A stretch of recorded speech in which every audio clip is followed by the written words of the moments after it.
The following podcast contains mature language and discussions that are not suitable for younger audiences.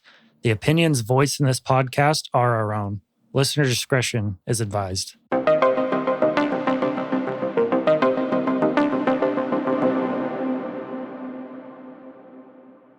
Welcome back to the Strange and Undecided podcast. I'm your host, Jarrett, and today I am joined by Jeff, who is a retired police officer with 30 years' experience and has worked in a wide variety of departments, including several stints in the criminal investigation branch. Jeff, welcome to the show. Oh, thank you, Jarrett. I really appreciate you having me. Anytime. So we've got a really interesting case today. This is a case that has gone unsolved for over 70 years at this point and is still unsolved to this day. This is the Babes in the Woods murders from Stanley Park in Vancouver. Stanley Park is a 405-hectare, or just over 1,000-acre public park in Vancouver, British Columbia. The park makes up the northwestern half of Vancouver's downtown peninsula, surrounded by the waters of the Burrard Inlet and English Bay. It is described as a green oasis, and while it is not the largest urban park in the world, it fits right in between New York City's Central Park and London, England's Richmond Park. Stanley Park, as it came to be known, has a deep history. From a geological perspective, two of the most prominent features of the peninsula are Prospect Point and Seawash Rock. The two rock formations were the result of a volcanic eruption that occurred over 32 million years ago. Due to the composition of volcanic rock, they are extremely resistant to erosion and have stood strong while the landscape around them has slowly changed over time. In 1858, the Fraser Canyon Gold Rush was happening, and as a result, the peninsula was one of the first areas to be explored by European settlers. In 1859, the peninsula was claimed as their own. They designated it a government reserve, and it was believed to be a strategic military position to defend from invasion.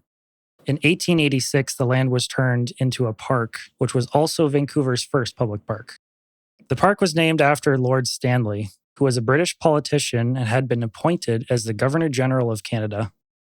If that name sounds familiar, that's because hockey's own Stanley Cup was also named after Lord Stanley, who generously donated the cup to Canada's top-ranking hockey club.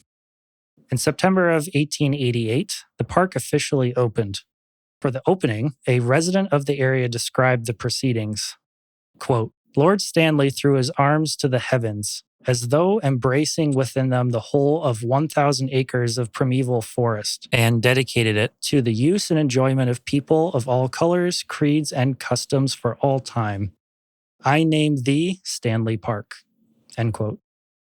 When this declaration was made, a number of people still resided in the park. Most people were evicted by the park board by 1931.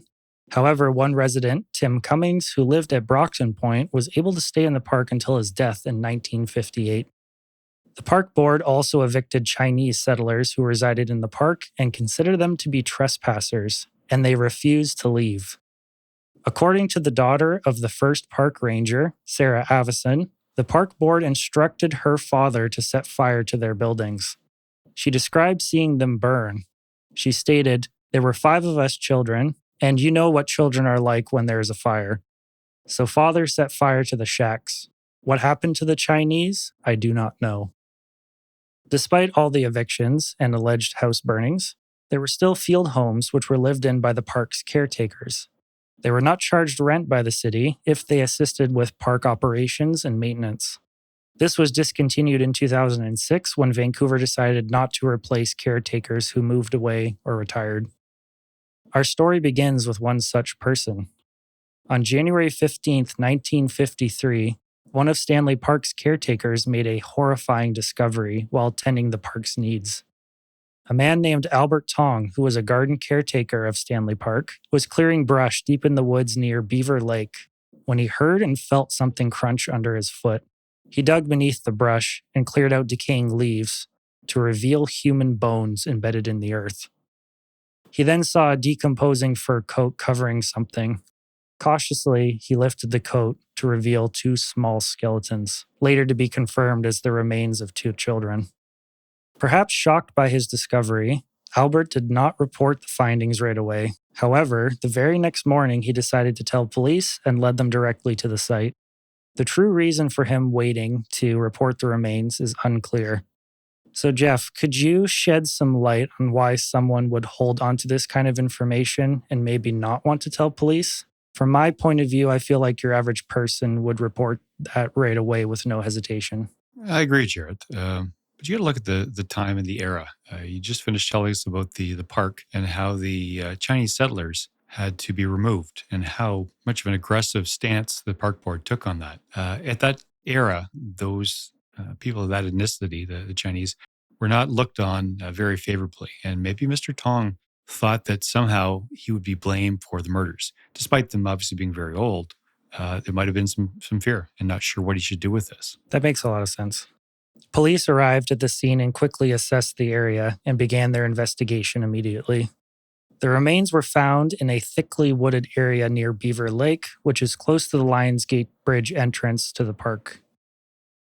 We were talking before the podcast, and you mentioned that you've been to Stanley Park before. Could you talk a bit about the area and some things that you observed? More specifically, was it consistently heavily wooded?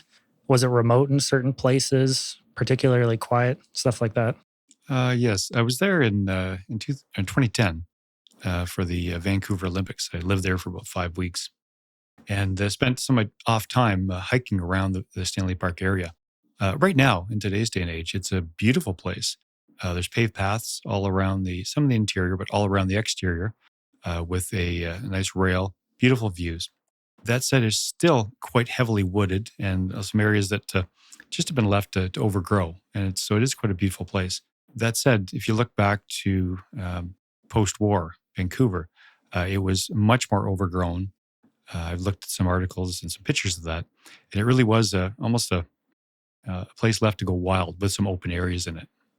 It sounds like a very naturalized area, but also somewhat secluded. So, did you ever go near Beaver Lake?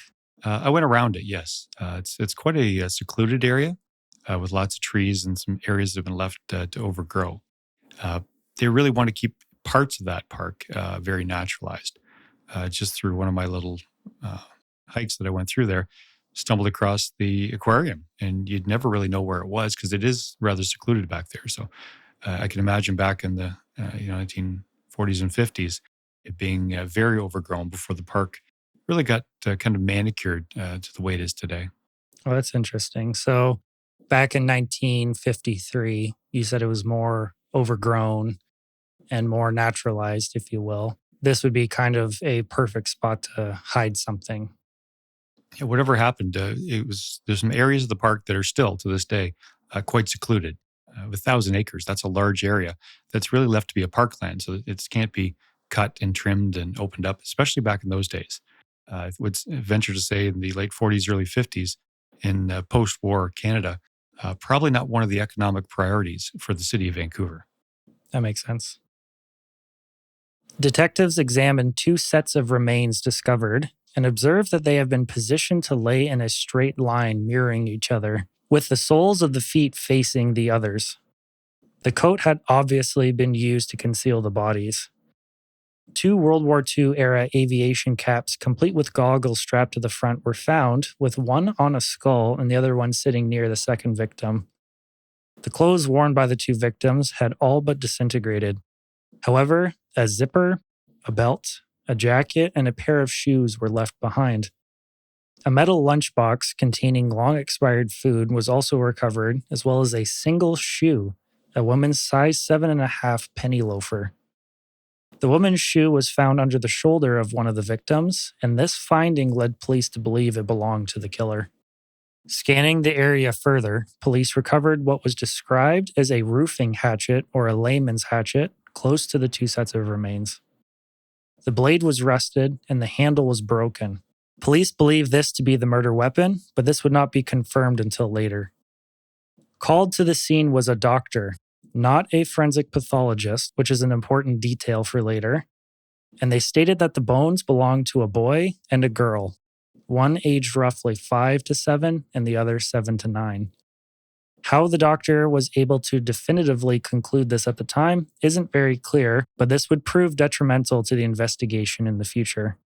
The police also came to the conclusion after their investigation that based on the layers of leaves counted, the bodies would have had to have been laying there for approximately 6 years, placing the time of the murder sometime around 1947. This was also supported by the belief that the shoes recovered from the scene were not available in Canada until after World War II. So I want to ask you, how accurate could the police be in determining the year that the children were killed?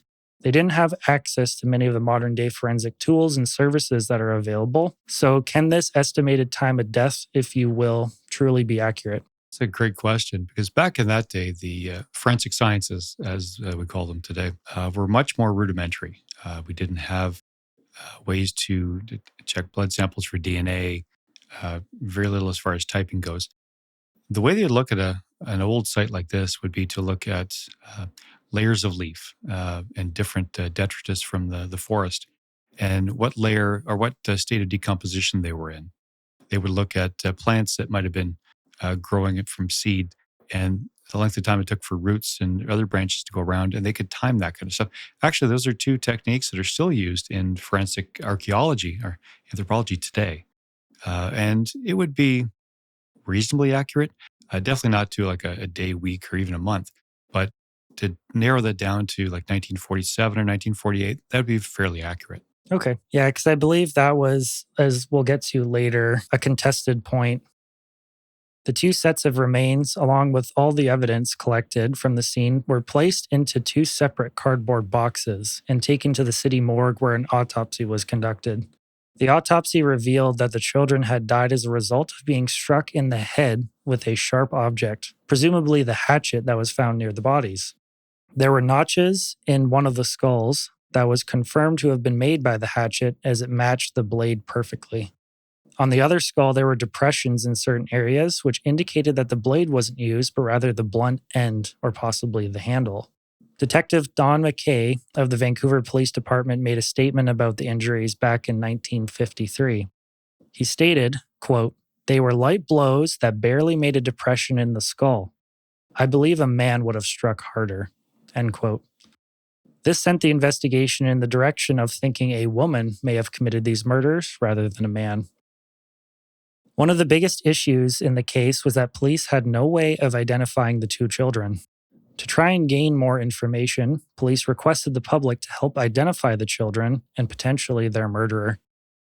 They asked the public if anyone had seen a woman accompanied by a young boy and girl in Stanley Park around the year of 1947. They received hundreds of potential leads, but after following up on the promising ones, it unfortunately led to nothing. Some of these leads included a report from a logging camp worker who described to police in a letter that between the year 1949 and 1950, he had given a ride to a red-haired woman with two young boys.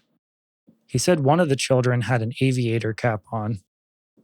He also stated the woman had informed him that she was in trouble with the law, possibly due to prostitution or homelessness. He also informed police that she lived on Cherry Avenue, which is in Mission, Vancouver. Police apparently attempted to pursue this lead, but nothing came of it. This may have been because they believed they should be looking for a boy and a girl, and since these were two boys, it didn't seem worth their time and resources. Another witness reported walking in the area around Stanley Park back in 1944, and out of nowhere, a woman came flying out of the bushes in a panicked state. They observed that she was only wearing one shoe and was screaming hysterically. Police ended up not pursuing this lead, as 1944 was believed to be too early for the murders to have taken place. As I stated before, the determining factor for this was the belief that the shoes of the victims were not available in Canada until after the war. This was later proven to be incorrect.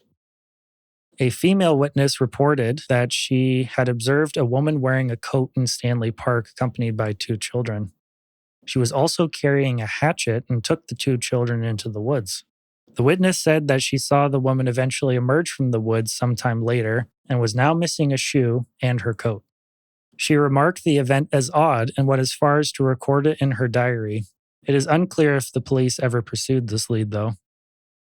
So, in your experience, how difficult is it to sift through tips and leads and determine which ones are potentially related to a case? Or are all tips and leads examined fully and either ruled out or determined to be of interest? Tips can always be difficult to follow up on, especially when it comes to something that's dated. If you're asking for witnesses or information for something that happened in the last couple of days or recently, they're a lot more credible in many cases. This was approximately 6 years before the day in question. So people trying to remember back 6 years ago, think back to what you did 6 years ago. How accurate would you be with something that you didn't really twig to at the time? It's going to be difficult. And the leads coming in and information, most likely by well-meaning people, they may have an opinion, a thought process, or something that they believe happened, and they can purport that to be the truth as an eyewitness when this actually is something they thought, they believed, had heard of, or something like that. And it's very easy for that perspective to get confused. But the officers don't know that. The detective that's getting it just knows it as a piece of information and doesn't know that this person possibly embellished a bit, wanting to be part of it, solve the crime, or whatever it may be. But witnesses from that far back, that'll be very difficult to sort through because they could be very convincing. Yeah, and I guess some of these witness reports that I've explained to you, I guess in all these situations, you could see that's exactly what you're looking for. Like a woman walking around Stanley Park with a hatchet. Like, first of all, who does that? And with two kids, that matches the description perfectly. A woman getting in the car with two children asking to be driven to Stanley Park. That's also something that's matches it perfectly. So I feel like it can be very volatile, getting stuck on a single piece of information as well and almost investing too much in it. So would you say you would have to be extremely careful when you find a piece of information or a lead that matches to your case almost to a T? Very much so.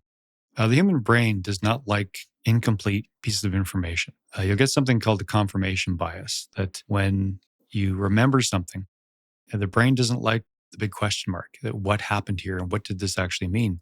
And sometimes with not somebody making something up, no, not embellishing, but the brain will try to fit in pieces of information so that it can be comprehended in a complete way. That can be very difficult to discern. The person may genuinely believe that's what they saw, but they're getting bits and pieces of different things, especially from like 6 years prior. And it can be very difficult to separate what they actually saw from what their brain kind of filled in the blanks for. And it's something that's very surreptitious with our memory. And memory can be very misleading at times and how we interpret our own memories. So that'd be a very difficult case with the way the forensics were. There's no cameras, there's no photography. Somebody could just fit things in, a very well-meaning person just trying to help, but could certainly send the police in the wrong direction, or at least the investigation in the wrong direction, such as the doctor saying it was a boy and a girl. It could be something as simple as people don't realize that after death, hair and nails can keep growing. So did he base his assumption on the fact that the hair, the decomposed bodies grew and the nails grew, looked like had longer nails and longer hair, and assume that was a little girl? I'm not sure. I don't know what he based it on, but there's many things that if we make an assumption could be very misleading for an investigation and bring it down the wrong path and possibly cause investigators to overlook evidence that's very pertinent to the case. I think we'll see a little bit of that later as we continue with the story. Finding the identity of these two children would remain a mystery for decades. In an effort to help identify the children with help from the public, a forensic anthropologist named Erna V. Beiersdorf was asked to make busts of the children's skulls to determine what they may have looked like when they were alive. Unfortunately, this once again led nowhere in terms of finding out the identity of the two children. Evidence from the case, the casts, and even both children's remains were made into an exhibit and displayed in the Vancouver Police Museum. Through the media and the sheer mystery surrounding the case, it came to be known as the Babes in the Woods murders. The mystery of the two children found in Stanley Park ended up going cold and was eventually closed. Brian Honeyborn of the Provincial Unsolved Homicide Unit took his chance to reopen the case in 1996. He was able to obtain the bones of each child as well as other evidence related to the case from the Vancouver Police Museum. He wanted to use new forensic tools to try and reanalyze the evidence as well as the remains. He was able to get in contact with Dr. David Sweet, who was a specialist and professor at the University of British Columbia. He had a method where DNA could be extracted from the teeth and skulls. The results of this test were monumental for the investigation. As stated before, the original gender identification of the two sets of remains in 1953 concluded that the children were male and female. Dr. Sweet was able to determine that the remains in fact did not belong to a boy and a girl, and the original consensus was wrong. Instead, he proved that the remains belonged to two boys. Going beyond that, he was also able to determine that the boys were half brothers, meaning that they had the same mother but different fathers. This new evidence changed the course of the investigation entirely, essentially throwing out over 50 years worth of police work. Instead of looking for witnesses who claimed to have seen a woman with a boy and a girl in the park, Honeybourne was now looking for witnesses who reported seeing a woman with two boys in the park. Police attempted to comb over all the tips they had received through the years, but likely there were many reports that never made it to the files due to the police at the time not believing it to be useful in their investigation. So, how difficult would it be to be given a piece of information and focus an investigation entirely on this detail, and unbeknownst to you, it's wrong? That would be exceptionally difficult. That's why when they get a working theory sometimes, it's actually a very detrimental step to take. You can have an idea of what you're doing, but always be open to evidence. That evidence may turn the investigation one way or the other, even in ways that you haven't comprehended yet. When you start to fit things into your working theory, things are going to get overlooked. And that's one of the key components of modern investigative techniques is that they don't want something to get overlooked based on a detective's theory. And it's all about presenting the evidence. And eventually, with all the evidence and the truth, the actual story will come out. It'll show very obviously, rather than trying to fit things in and kind of make them work for whatever theory you're working on type stuff. That'd be very difficult.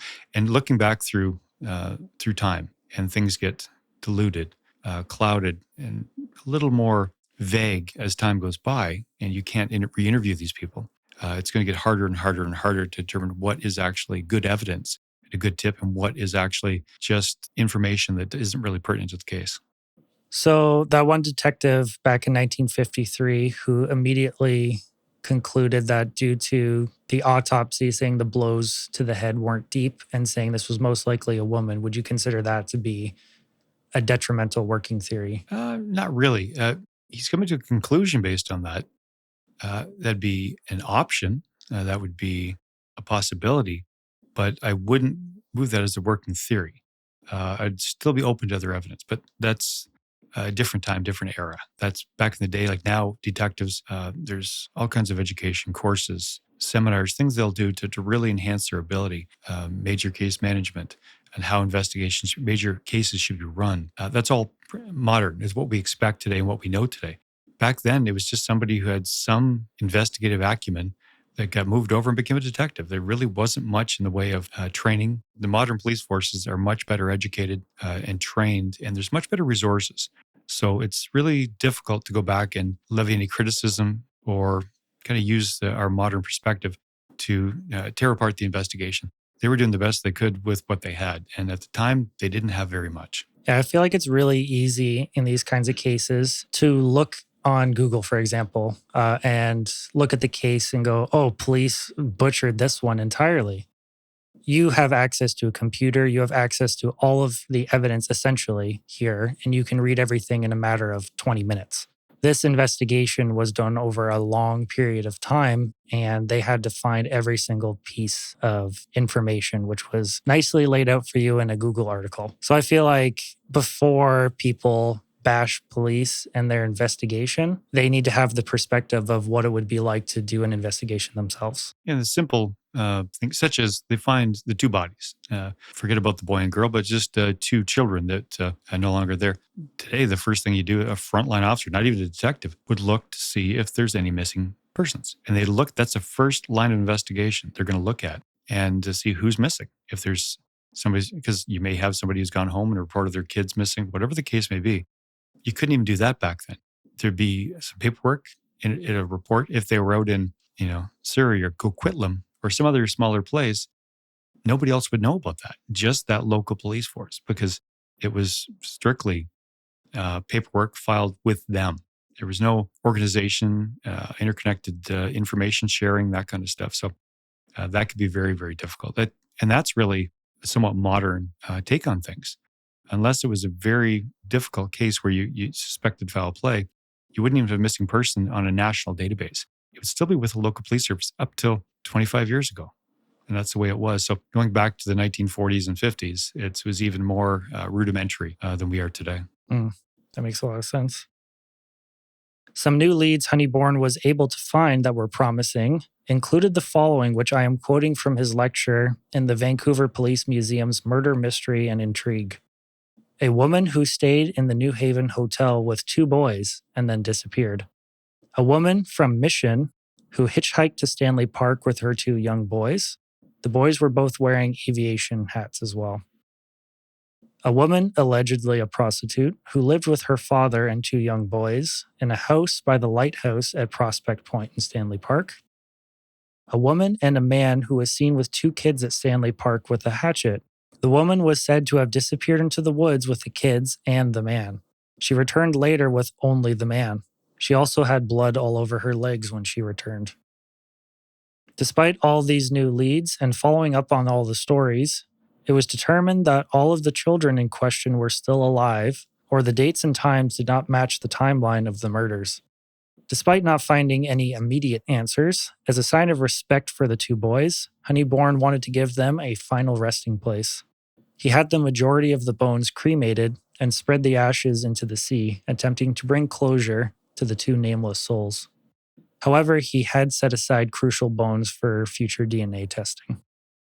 This was a smart move because in 2021, investigators used DNA from the bones set aside by Honeyborn and contracted Redgrave Research Forensic Services, which is a company based out of Massachusetts and specialized in forensic genetic genealogy, to help in the identification of the boys.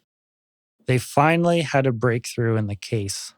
They were successful in identifying the grandparents of one of the boys and were able to build a family tree using DNA that had been submitted to various private companies for genetic testing. They extracted fragments of DNA from the bones and uploaded the DNA profiles to GED Match. GED Match compares autosomal DNA data files from different testing companies. Investigators subsequently tracked down the family members, and this led them to a distant relative living in the Vancouver area.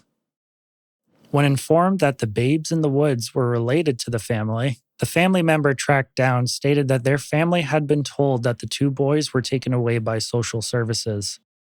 Any attempt at further inquiry into what happened was ignored and no explanation was ever given.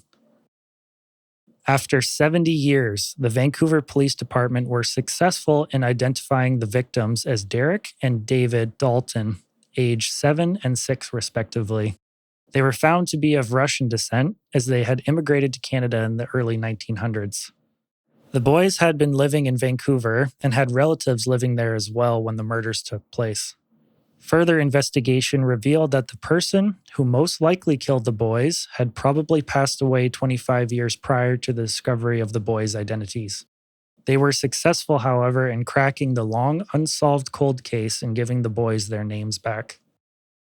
Looking more into how this DNA matchup came together, a woman named Allie Brady was looking at photos in a family album when she came across a photo of her grandmother Diane and her 2 brothers who she was unaware even existed. When asking Diane about the boys and what happened to them, she refused to talk about them and just cried. Eventually, she was told that the family was very poor and the boys were taken away by social services and never heard from again. However, Diane remained with her mother. To find out more information about her ancestry, as well as her 2 uncles, Allie's mother, Cindy, decided to take a swab from her mother in order to send it out for a genealogy search. She uploaded the DNA to various genealogy sites, including GED Match and 23andMe. Cindy was the family member who was approached by the Vancouver police detective, who told her that her uncles, David and Derek, were the 2 skeletons that had been found in Stanley Park. They also informed her that there were no records indicating that the boys were ever taken away by social services. Police had a hunch that the mother of David and Derek was responsible and that she had taken them out to the woods, killed them, and concealed them with her coat. They believed that after she had committed this heinous act, that she went off and killed herself. However, the mother was a woman named Eileen Bousquet, who died in 1996 at the age of 78. Whether she is truly responsible for the deaths of her sons will remain a mystery and likely never be truly solved. A statement was made by the Vancouver police about the case. Inspector Dale Weedman of the Vancouver Police Department stated, "These murders have haunted generations of homicide investigators, and we are relieved to now give these children a name and to bring some closure to this horrific case. Although significant folklore has surrounded this case for years, we must not forget that these were real children who died a tragic and heartbreaking death." So I'd like to ask you, the idea that she killed her sons, how can a mother murder her own children? To me, that seems just like the most impossible thing, but it happens. And we've seen it happen multiple times in different cases all over the world. But from your perspective, what do you think? It is something that myself and probably most of the listeners are going to have a very hard time with. The parental and child relationship should be one of nurturing, caring, and protection. And when something like this happens, it's really difficult to get our heads into a place where we can comprehend the thought process. So to do that, and in the course of my experiences, I found a way to help me at least understand and comprehend what was going on is to try to paint a picture that you can see what that time was like. Stop looking at it through the lens of 2024, for example, and go back and do the best you can to paint a picture of what life was like in that area in 1947. So here we are post-war, and contrary to what many of the young people think today, post-war was not a pleasant time. It wasn't like they won World War II. The Americans beat the Japanese. The Allied forces beat the Germans. We came back to celebrations and prosperity. That was not the case. It came back. You've had years of output for the economy just to support the war effort. It's now getting the economy back on its feet. Soldiers coming back from war. People that had been working were now put out of jobs because they made sure that the soldiers who had served their country would have work to come back to. And so many people were put out of work at that time that had been in the factories and manufacturing industries. That area of Vancouver is a port. Right now, it's a beautiful city. But even now, there's still vestiges of what the difficult times in Vancouver's past were. If you go into Gastown, for example, when you go to the far end of Gastown, you get into the beginnings of East Hastings, which is a real eye-opener considering what the rest of Vancouver looks like. East Hastings is a very difficult place to be. Addiction and prostitution, crime is rampant in that area. But what Vancouver does is they seem like every couple of years somebody buys up the next block and they renovate and they push those people farther and farther out. Back in the late 40s, Vancouver is just a port. It was not built up. It was not very glamorous at all. It was very rough. Most port cities were in those eras. You go back to anywhere, Vancouver, Seattle, San Francisco, Los Angeles, down that West Coast, same as on the East Coast, Halifax, Boston, New York.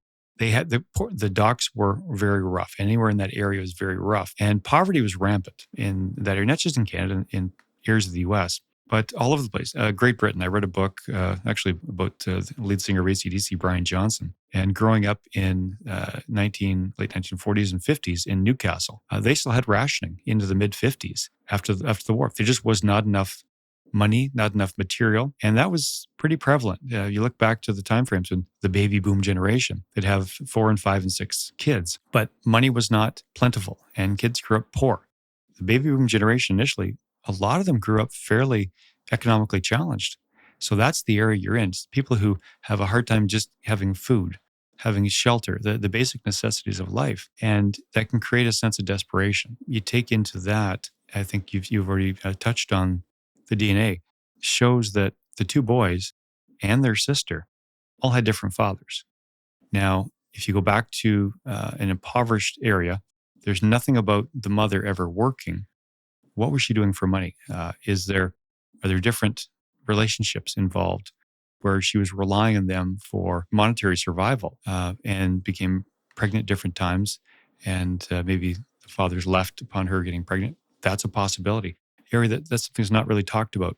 Although it's information that didn't really come up till about 2021 and into 22 when they were doing this DNA testing. There's another topic that after reading those articles and getting ready for this podcast, it just jumped out at me. And that's you have an impoverished young woman who has children. Let's face it, birth control was not a very effective thing back in those days. And somebody who didn't have a job, was she in the prostitution trade? Was she a sex worker back in those days, going back to the 30s to the 40s? Very poor area. Maybe felt trapped. And maybe that's what she did either all the time or part-time. Who knows the situation was. But that would also explain why there's multiple fathers. That was actually something that happened, especially in those days with the sex workers. They were abused.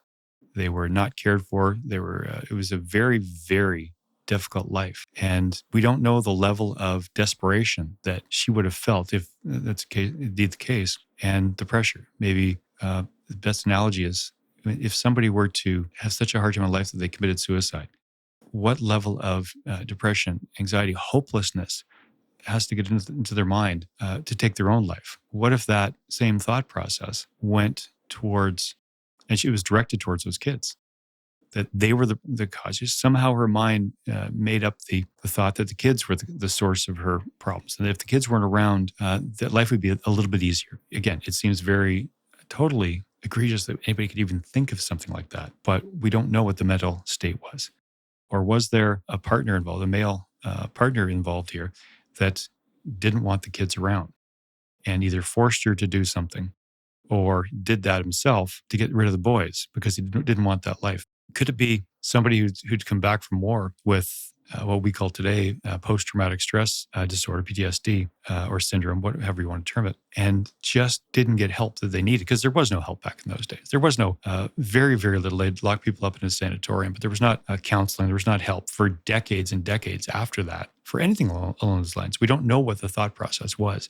And it could be for both of them. Both of them could have been dealing with all sorts of mental health issues, the mother, the fathers, whatever it might be. And these are topics that, unfortunately, I don't think we'll ever have an answer to, but that haven't been really discussed in this case.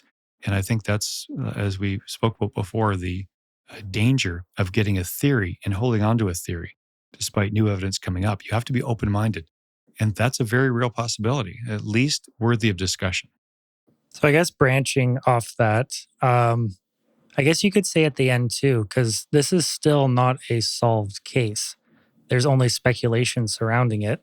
And police said most likely it was the mother that killed the kids and that she killed herself afterwards. But we found out that she lived to the ripe age of 78. I have a few problems with the idea that the mother killed the kids. As I stated earlier, there were relatives that also lived in Vancouver in the same area at the time. They knew the kids. If the kids all of a sudden went missing, how would the family not know? They would have to all be in on it if she murdered them.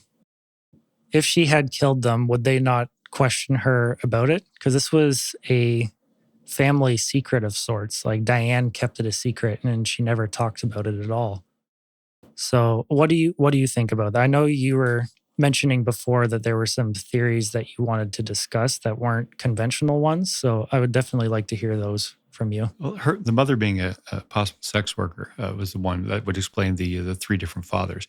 Other things would also explain that, but definitely, if that's the environment that she was living in, one of desperation in this case, but also statement that the kids were taken away by social services. So if you're wondering how the kids would just disappear, she could say, "Oh, social services took them; they won't give them back, and I don't know where they are, and they won't give me any information."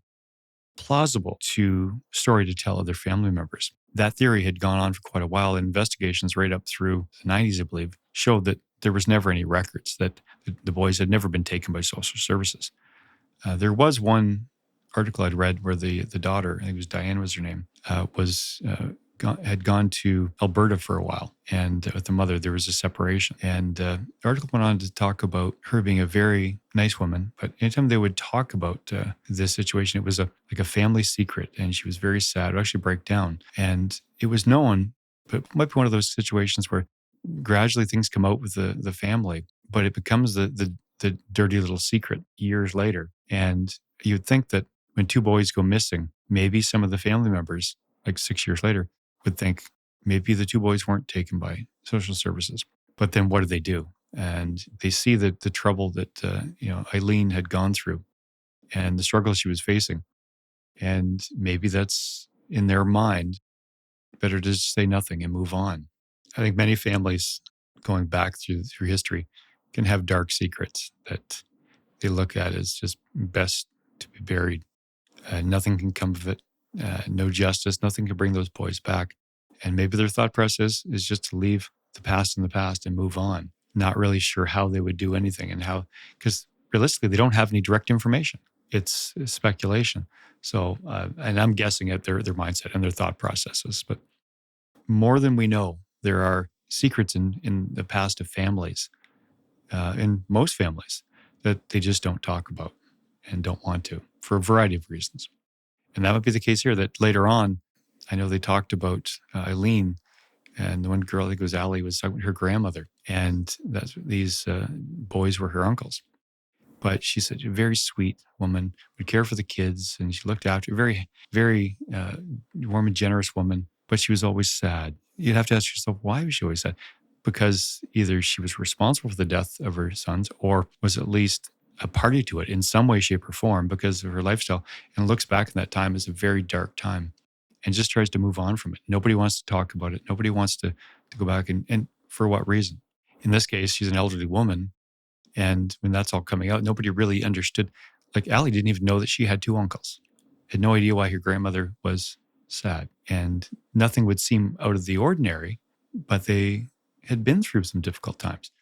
Post-war was a very difficult time. And it took a long time for the economies to get back up and running and the standard of living to be brought back up, nowhere near what we see today. Like, people will still say there's still poverty, there's still people in need today. And yes, there are. Nothing like it was back in those days and prior. You got to remember, World War II started for, I guess, Britain and Canada, I think 1939.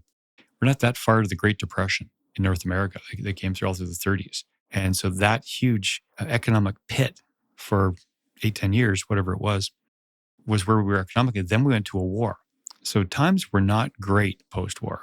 There's always a picture painted that things were beautiful and fun and times of plenty, and they were not. Much later on, the economy picked up, and the society began to move on with televisions and TV dinners and new sofas and all. But that's a decade or more later. There was some intervening time that was very difficult for many people. So at the end of the day, in this case, it's anything but black and white. But if you had, through your experience, had to make a guess as to what actually happened, what do you think that would be? Again, pure speculation on my part, but I believe it probably was the mother in that situation. Based on everything I've seen, that'd be if I had to lay a bet, that's what it would probably be. That through sheer desperation, whether it was an impulsive type situation or whether there was somebody had come into her life that offered some degree of financial stability, but said, I don't want these boys. Nope, can't have them. She refused to do that with her daughter. Maybe the daughter, I think at that time, got sent away to people in Alberta. But she saw that as a way of financial survival. Did this absolute, utter despair and desperation, and thinking that her only way out of that, possibly from a life of prostitution and whatever was happening in those days and that era for somebody who no way to support themselves and nothing we've seen had anything like that. And it might have been something that you have to go and do this. That would be my opinion based on what we've talked about and seen so far, based on everything from what the detectives did in various generations of investigations through the DNA. And the DNA stuff in the last couple of years, that's kind of what leads me in that realm, that I think we have to look at the mother as being different. It wasn't just somebody whose husband had left. There is that possibility, but the likelihood is a little less based on DNA from different fathers for the kids and the extreme poverty and desperation and the difficulties of just daily life that they would have had to go through at that time. Yeah, I think probably the saddest thing about this case, but also best part of this case, if you will, is finding the identities. Absolutely. At least, and I agree with that detective, at least allowing the boys to regain their name. I know that's for us, they're dead, so they don't really acknowledge that, but just to give them an identity. They're not nameless victims. Put a name, put that part at least to rest. Because the detectives, I can speak from experience, you care about what you do. You care about the people. You try to stay detached, but it's difficult. And you'll start to almost, this is a way to help them in some way, shape, or form. And it's a very difficult road to go down, especially on a case you've taken, a cold case you've done for a long time. That's a very, very common thing that detectives, they'll hang on to them. You get attached to the families. If it's somebody you're investigating that's recent, you may be going step by step through some of the most difficult days in a person's life that they'll ever live, the death of a loved one, whatever it might be. You just have to get attached some way to those situations. So they may hang on to it and might give maybe the detectives as much a sense of closure as it does any other family members, to know, at least for multiple generations down the way, that, okay, this happened, but at least we know it was David and it was Derek. I still feel like it is bittersweet because, yes, their identities have been found out and there is closure in that sense, but we will never, ever be able to find out what truly happened. Hmm. And that itself is a tragedy. And all that remains at this point is speculation. And that's all we can do. But again, it's just going to remain a mystery for forever. The records are not as good back then as they are today. Today, you might think, okay, Derek and David Dalton, and we know a name from previously that they're Russian immigrants. Start doing a family history and broaden things out. Now that we have a DNA match, you could construct it, but also to what end? To be monetary about this, but where's that funding going to come from to rebuild the family history? And like I said, to what end? What is a positive gain? I think we agreed that if we believe that it was the mother, she died. And she passed away in the 1996, I believe you said. Yes. Yep. And somewhere around there. And so she's gone. So nobody's going to be held accountable. Even Diane, she passed away with dementia, never spoke of it. That was her mother. And those are her two half brothers that were found in Stanley Park with her gone. And she took those secrets to the grave with her. So there's really nobody that has any direct evidence of any sort out there. And we're left with just speculation. I think if you look at it from a human standpoint, we all want closure. We all want a conclusion, a definitive answer for pretty much everything in life.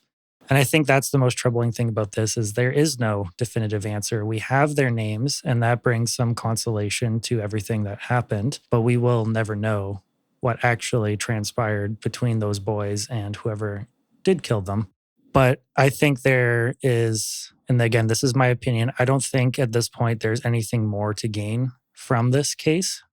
They have pretty much found out everything that they could possibly find out. As you were saying before, the grandmother, the daughter of Eileen, she has passed away. Eileen has passed away.